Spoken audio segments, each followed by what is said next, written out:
पहली बात तो आप स्वयं उस मार्ग पर चलिए, जो आप बोल रहे हैं उसका पालन अगर आप स्वयं करते हैं तब आपकी बात में वजन रहता है, क्योंकि आप वो भीतर से वो भावना से अपने एक्सपीरियंस से बोल रहे होते हैं ना, तो उसका एक अलग प्रभाव पड़ता है। तो पहले तो आप स्वयं उस बात को करिए जो बात आप दूसरों को करने के लिए बोल रहे हैं।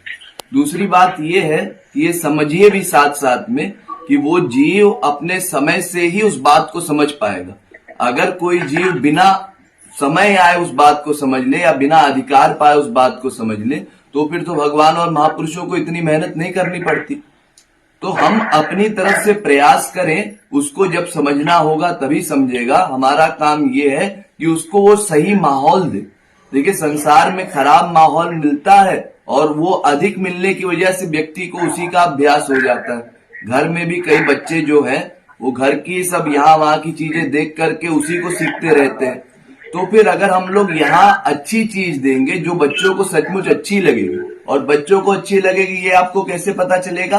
आपको खुद भी अच्छा लगे उस माहौल में। आप जब कुछ बात बताएं, कुछ कीर्तन करवाएं, भगवान नाम का कुछ महत्व बताएं, तो आपको भी भीतर से अच्छी फीलिंग हो। अगर आपको अच्छी फीलिंग हो रही है तो समझिए बच्चों पर भी इसका असर पड़ेगा, जो कोई अधिकारी हो जाएगा।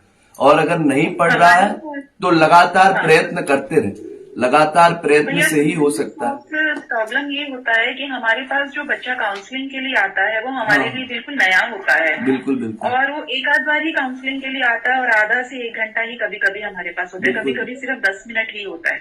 उसके बाद उसका विजिट हमारे पास होगा या नहीं होगा इसके लिए भी हम श्योर नहीं है। हाँ। तो अपनी तरफ से हम जितना पॉजिटिविटी उसको दे पाते हैं हम दे देते हैं, लेकिन उस पॉजिटिविटी को वो कंटिन्यू कर रहा है नहीं कर रहा है और वापस से उसी माहौल में वो कैसे जी रहा है उसके बारे में हमें कोई अंदाजा नहीं होता है, कभी कभी लगता ही नहीं है।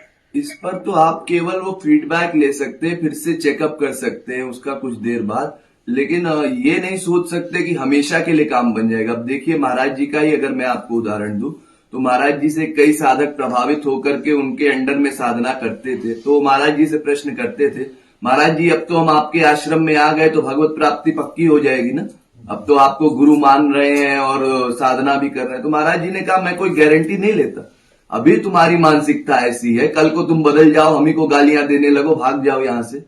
तो ये तो जीव की स्थिति बदलती रहती है। जब महाराज जी सरी का महापुरुष कह रहा है कि मैं गारंटी नहीं ले सकता, तो हम लोग ये नहीं सोच सकते कि एक बार हमने किसी को समझा दिया या एक बार वो ठीक हो गया तो फिर गड़बड़ नहीं होगा। हमको बस अपनी तरफ से उस समय के लिए उसमें पॉजिटिविटी भर देनी है।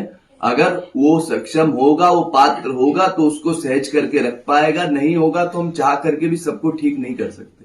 उसमें अनावश्यक परेशान ना हो। आशा करता हूँ संतोष हुआ। जी भैया, राधे राधे। राधे राधे राधे।